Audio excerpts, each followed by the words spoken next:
It's bugging me. Well, welcome everyone to Cisco Canada's Virtual Kitchen. Today we're hashing it out with IPS, and you're going to see some amazing breakfast ideas. And welcome Michelle and Heather to the show. And I know you're on mute. I'm going to unmute you here, and welcome. Good morning. Good morning. Whoa. That was loud. We're going to get back to this right after our intro, and you'll be able to hear a little bit about IPS from Heather and Michelle. Stay tuned.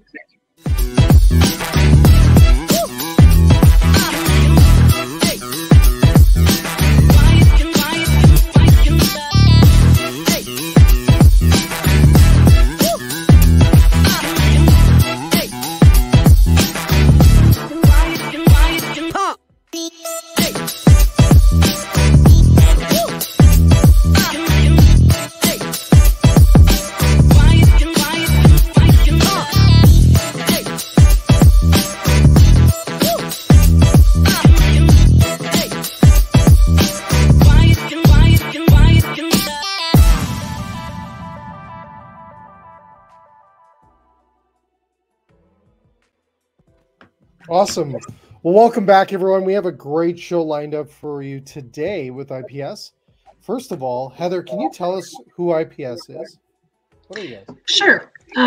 So basically, IPS has been around for 50 years. I think it's going on 53 years this coming fall. And we're basically food marketers. So in other words, food brokers is another word that people call us by. And we're really a resource for food operators and providing, product knowledge, samples, industry trends, things like that. So we represent a variety of different food service manufacturers, which actually gives us some benefit to look at your whole menu and not just one certain category. So hopefully, we provide lots of different ideas and insights into the market segment. So yeah, cool. That's kind of us in a short, brief recap. Awesome. Well, welcome to the show, and we're excited for you guys to show some great ideas around breakfast.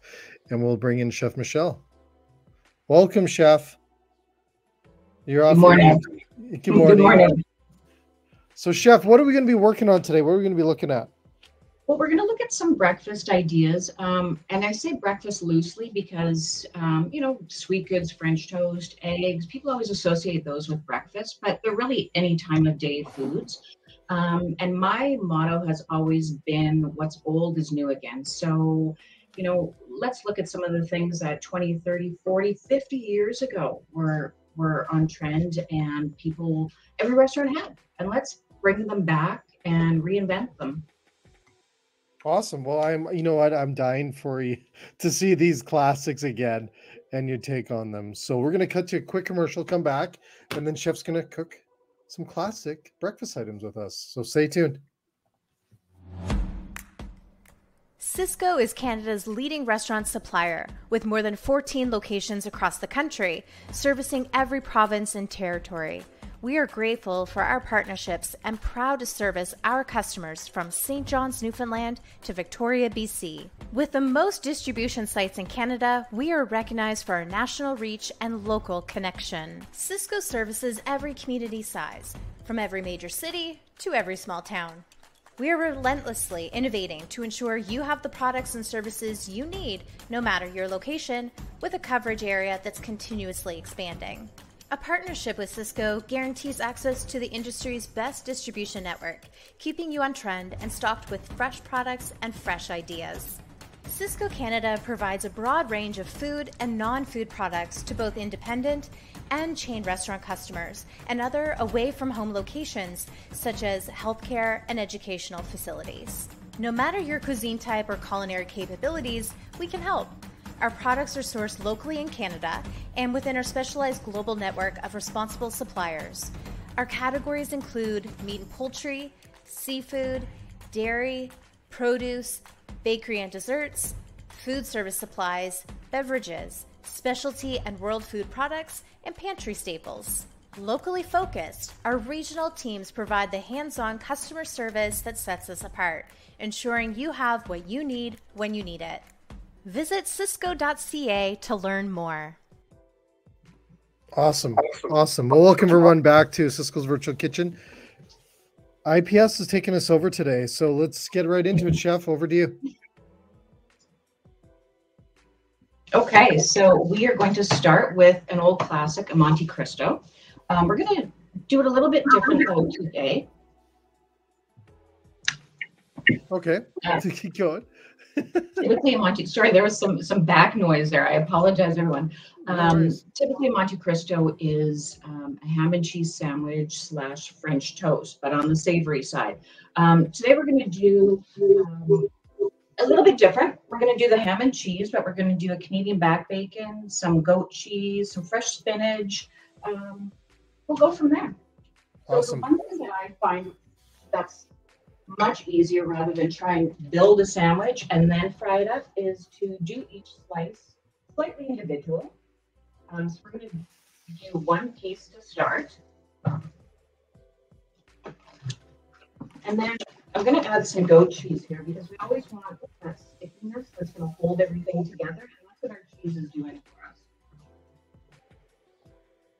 for us. So Heather. Yes. Trivia. What year did the Monte Cristo come into the marketplace? Oh, and I should have done my homework. I should have known you would ask something. I want to say, what year? I'm going to say what year? 1930? Close. Okay, 1910. Oh my God. And where? What part of the country? What part of the world? What part of the world? California. California? No, Paris. It was originally made in Paris, right? It was really, it's funny. Through France and Switzerland, most bars and cafes would carry this product as well, using a cast iron, right, to really get that crispiness and stuff. And one of my favorites. I would just love it. It is. There you go. You didn't know that. No, I thought it was a twist on a French dish, and awesome. So let's go over to Chef. So let's see here. You know what? We're going to do some magic of TV here. So I'm going to bring it forward for everyone to see. Awesome. So Canada back bacon, classic. So we did Canadian back bacon. We did a fresh sourdough. We did some fresh goat cheese, sun-dried tomatoes, spinach. We fried it all in a garlic herb butter. So really the whole idea is these are things that a lot of kitchens already have. So take what you have and create something new. Awesome. Travel's really good too for takeout.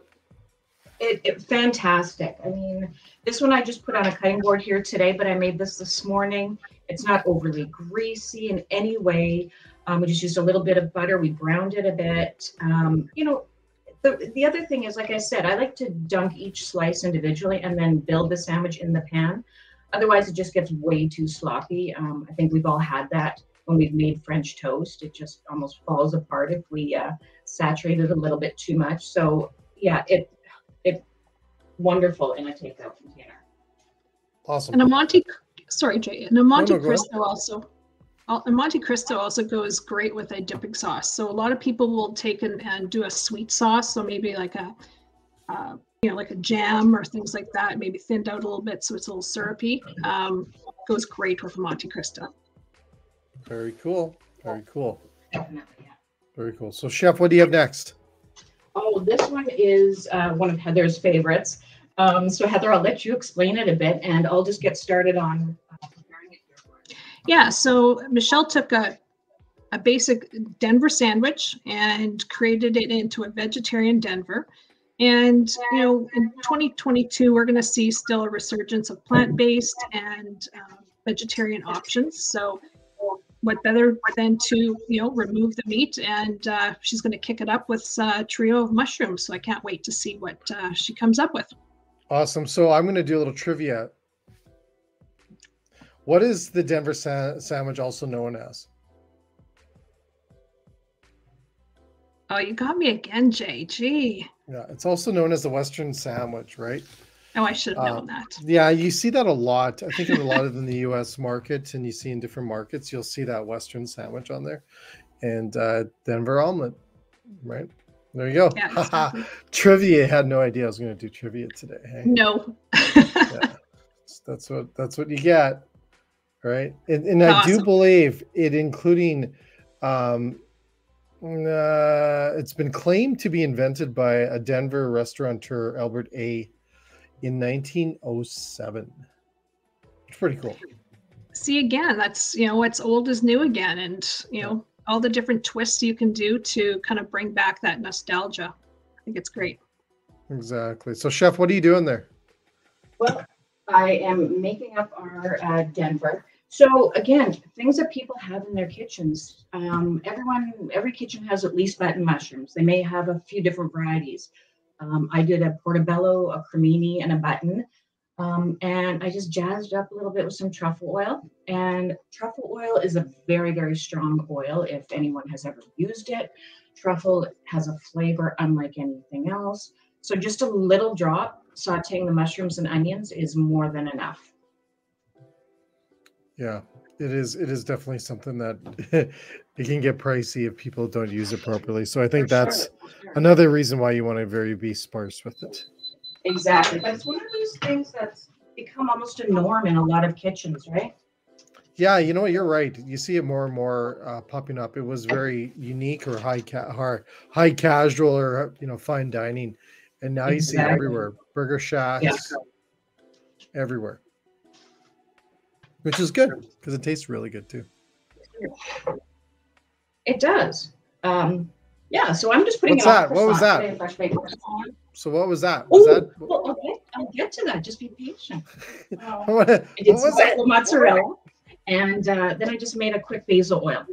So I just pureed some fresh basil after it had been cleaned, and it's been marinating in some olive oil. Drizzled that on top, and it's ready to go. So how much olive oil? Sorry? How much olive oil did you put with your basil? Well, I just did a little bottle. Yeah.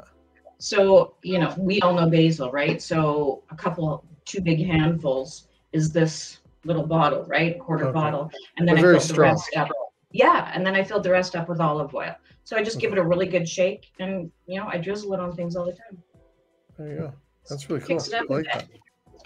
And the other thing is it travels well, right? So I'm going to bring this forward. And hopefully everyone can see. Okay. Oh, I can't hear you. I lost you, Michelle. Oh, sort of. Okay. There you go. We see it. Okay. Got her. So I made that a few hours ago. It is in a takeout container with perforated top, so the steam lets out, but it holds up extremely well. Perfect. And okay, grab the croissant in there. Sorry? Can you grab the croissant, Chef, in that container? Yeah. Let's see. Of course. It's not soggy. No, not at all. No, we have to test the food. My daughter's probably waiting to have this for her university lunch break today. So awesome. Awesome stuff. Awesome. So we'll be right back. We're going to cut to some more commercials, and then we'll be back with stuffed French toast. Yes. I love stuffed French toast. Awesome stuff. So we'll be right back, folks. Fresh food and fresh ideas are at the heart of food and service. Working with the greatest team of supplier partners, Sysco delivers the big brands you expect, the Sysco brands you'll be delighted by, and the specialty items that will set you apart. Sysco also goes to great lengths to ensure that our suppliers and our state-of-the-art distribution warehouses maintain the highest safety standards, often above and beyond government regulations. With Sysco, quality is assured from fresh to finish. Creating memories with food starts with great ingredients. Sysco's brand family includes standout, authentic products such as Orizio's Italian staples, Butcher's Block Prime cuts, Sysco natural organic produce with the freshest field favorites, and more. Our brands are produced by partners who share our love for high-quality food products and our core values of integrity, excellence, teamwork, responsibility, and inclusiveness. Our assortment is always expanding. Find what you need today. The options are endless with Sysco. Visit sysco.ca to learn more. Awesome. Welcome back, everyone, to Sysco's Virtual Kitchen. IPS has taken over. Breakfast ideas. Let's get into French toast. Heather, yeah. I don't have trivia. I don't have trivia for you on French toast. I was quickly trying to Google stuff in case you Were did. You? Were you Googling? You're not supposed to Google. There's no Googling allowed on Virtual Kitchen. All right. So, Chef, let's see the magic. Okay, so we're gonna do a stuffed French toast. I'm gonna date myself a little bit here, but back when I was in the restaurant business in Calgary, stuffed French toast, we'll say a few years ago, was all the rage, and it's taken sort of a back seat. So that's what we wanted to show everyone today is, again, that's one of those things that was really popular 20 years ago. So let's bring it back. Let's jazz it up. Let's make it our own. Today we're using a really, really nice product from Burnbrae. It's a Texas French toast. And it's already done. We also have the code up there for everyone. If you want to purchase this product, can you bring that up again, Chef? That's on. Of course. That's pre-done. Yeah, it is. Yeah. Okay. That looks like a mom's French toast, like 40 years experience. Yeah, yeah, and you know what? I made this morning.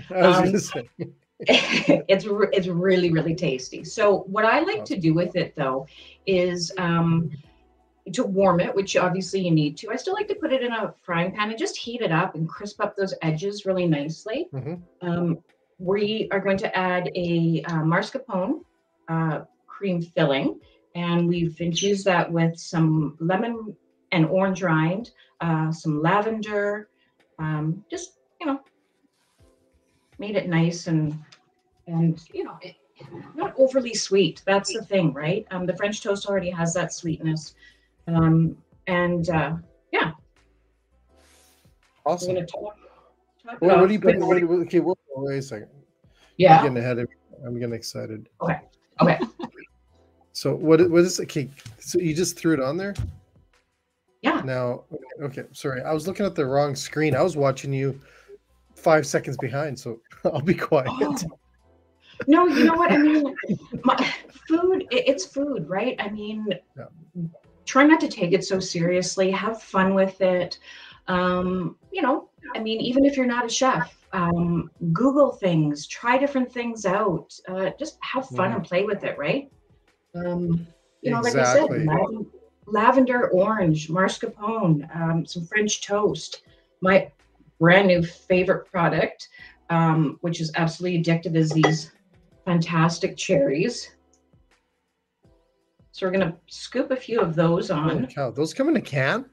They do. Oh my gosh. Heather, have you tried them? Yes, and you cannot stop eating them. Yeah. You'll find all different ways to use them, that's for sure.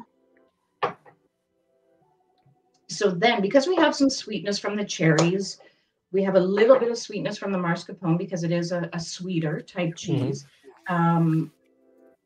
I just infused the whipped cream. Sorry, I had a blanked mind there for a second, with some maple syrup, and just top it off with some cinnamon sugar here. And to me, that's a perfect stuffed French toast. And again, you know, as Heather and I were talking yesterday, there's so much sweetness and goodness in this. It's not just for breakfast. I mean, this could be some sort of shareable dessert as well, right? So many options. Love it. Love it. All righty. So let's go into the next one there, Chef. Well, actually, Jay, I'm going to jump in because I've got a little surprise. Yeah, I've got a surprise for Michelle. She knows I always kind of go over the top. Oh, no. Oh, no. And so I whipped up some lemon pie waffles. So I just wanted to share that with everybody.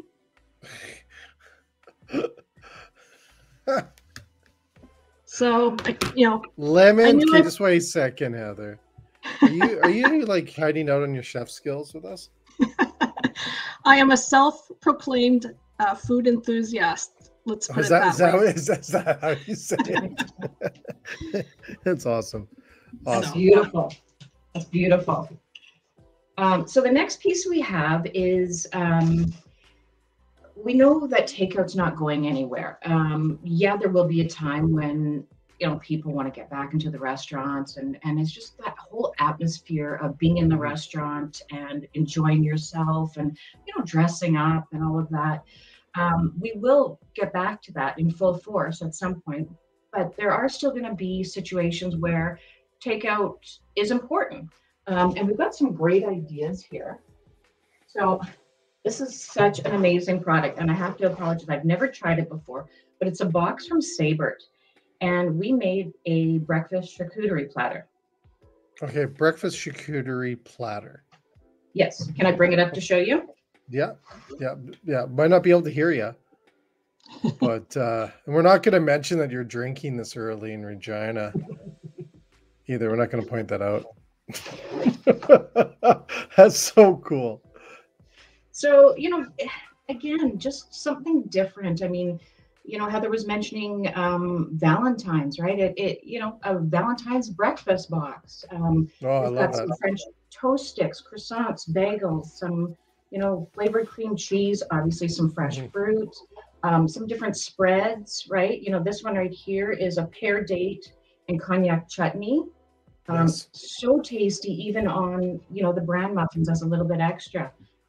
Some boiled eggs, some different, meats.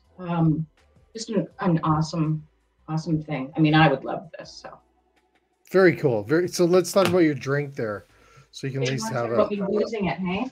Before it is she brings the bottle. It's 11:30. So, so this is sort of an add-on.